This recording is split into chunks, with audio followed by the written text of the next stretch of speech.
In this video, I'm going to show you how to solve very simple hyperbolic trig equations in the form, for instance, cosh x equals 3. Now, bear in mind that there are actually inverse hyperbolic trig functions that are in your formula booklet, which you can use to solve this in one step. So you might be thinking, well, why are we even bothering? Well, it's because those inverse functions work great in super simple situations like this. But there are more densely algebraic situations where you need to be able to basically work through the algebra. Indeed, there are situations where you need to actually derive the inverses. So that's what we're working on in this video. I'm going to show you the kind of long way of solving these equations, and then in later videos we'll look at what shortcuts there are and when you can use them. So to solve cosh x equals 3, we'd start with the definition of what cosh x is. So cosh x, recall, is e to the x plus e to the minus x all over 2. So if that's equal to 3, then how are we going to solve this? Well, we can multiply through by 2 to get e to the x plus e to the minus x equals 6. And the insight here, maybe you spotted it, is that this is actually a disguised quadratic. In order to see that more clearly, I've got to multiply by e to the x first. If you multiply through by e to the x, you get e to the 2x plus 1 equals 6 e to the x. And having it all on one side, I get e to the 2x minus 6 e to the x plus 1 equals 0. So there's our disguised quadratic. Now we want exact solution, so I'm not going to, well, I could just type this into my calculator just because we're sort of practicing the full method. I'll show you how I would solve this. If it's useful, we could consider that u squared minus 6u plus 1 equals 0, though you don't have to do that sort of substitution if you don't want. The solution to this, well, it's u minus 3 squared minus 9 plus 1 equals 0. Like I said, you can use your calculator for all this stuff. Equals 8. The square root of that is 2 root 2, so we end up with u equals 3 plus or minus 2 root 2. Okay, u was e to the x, so we have e to the x equals 3 plus or minus 2 root 2. And if e to the x equals that, then x is equal to ln of that. 3 plus or minus 2 root 2. Now, does it make sense that there were two possible answers? Well, yes it does. Because if we go back to what the cosh graph looks like and saying, when is that equal to 3? Well, it was equal to 3, say here, and we found our two answers. One of them was there and one of them was there. In fact, the two answers are always going to be just negatives of each other. And that is indeed what we get here, because 3 plus 2 root 2 is the reciprocal of 3 minus 2 root 2. So when you take logs of them, you get the negatives. Just to really spell that out, if you take ln of 3 plus 2 root 2, that's one solution. It turns out, if you work through the surds, that 3 minus 2 root 2 is the same as 1 over 3 plus 2 root 2. And so it's 3 plus 2 root 2 to the power of minus 1, which is minus ln 3 plus 2 root 2. So they'll always be negatives of each other, but due to lns, you end up with reciprocals inside the brackets there. So that's the process. We basically uncovering a disguised quadratic, solving and taking logs at the end. Let's have a look at a shine question. So shine x equals minus 2. Now, to sort of set our expectations here, remember that shine x looks like this. So it should only equal minus 2 at one point. So we're expecting just one solution, and we're expecting a negative solution. So let's go ahead and do this. We have e to the x minus e to the minus x all over 2 equals minus 2. Multiplying through by 2, we get e to the x minus e to the minus x equals minus 4. and multiplying through by e to the x, it's e to the 2x minus 1 equals minus 4e to the x.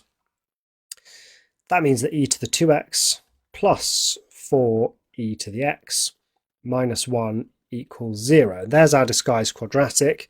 At this stage, I would definitely just use, well, I didn't use the calculator last time, I will this time. You can in your exams. We end up with e to the x is equal to minus 2 plus or minus root 5. Now, it looks like we have two answers here, but minus 2 minus root 5 is negative, and e to the x is never negative. So it must be e to the x plus root 5, which is positive. So we have x must be equal to ln of minus 2 plus root 5. So you'll notice that with solving Shine equations, you always just get a single answer. You'll always end up rejecting one.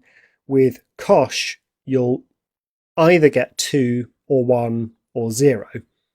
And the reason for that is this Cosh graph. Well, you get two solutions if you're setting it equal to anything that's greater than 1.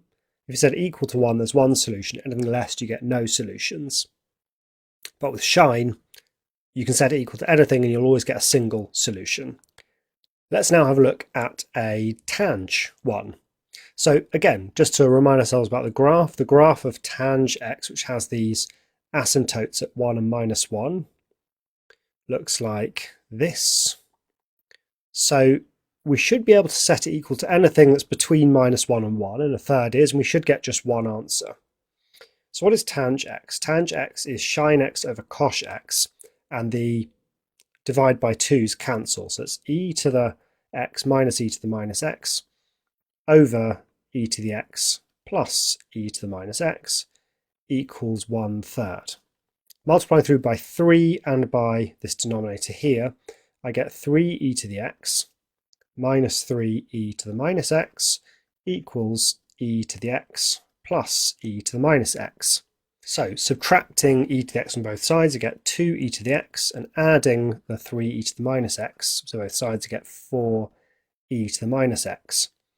So we can multiply through by e to the x and divide by 2, giving me e to the 2x equals 2. And that means that 2x equals ln 2, and x is equal to half ln 2. So we get actually a slightly simpler solution there.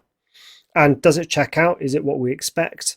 Well, yes, it is, because when does it equal a third? We expected a single positive solution, and that's what we found, a single positive solution there. Okay, let's now look at this one. Coth x equals minus 5. Well, this is quite straightforward given what we've just looked at, because coth x is simply the reciprocal of tang. So if coth x equals minus a fifth, tang x equals, if coth x equals minus 5, tang x equals minus a fifth. And we're now doing this in exactly the same way. E to the x minus e to the minus x over e to the x plus e to the minus x equals minus 1/5.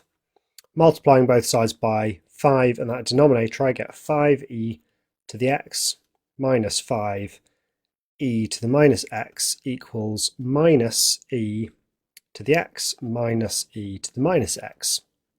So we get 6e to the x equals 4e to the minus x. Multiplying through by e to the x, I get e to the 2x. Dividing through by 6, I get 2/3. So 2x is ln 2/3, and x is half of ln 2/3. Now, does that match up with what we would expect? Well, tang looks like this. And when is that equal to minus 1/5? It should be some small negative number here. And indeed, although it doesn't look like it, ln of 2/3 is negative because 2/3 is less than 1. So we get a negative there, and half of that gives us a small negative number. Okay, that is solving these hyperbolic trig equations the long way. Remember, in reality, if you actually need to solve one of these equations, you can usually use the formula unless they tell you not to, but knowing this process is super important. Okay, that's all. I'll see you in the next video.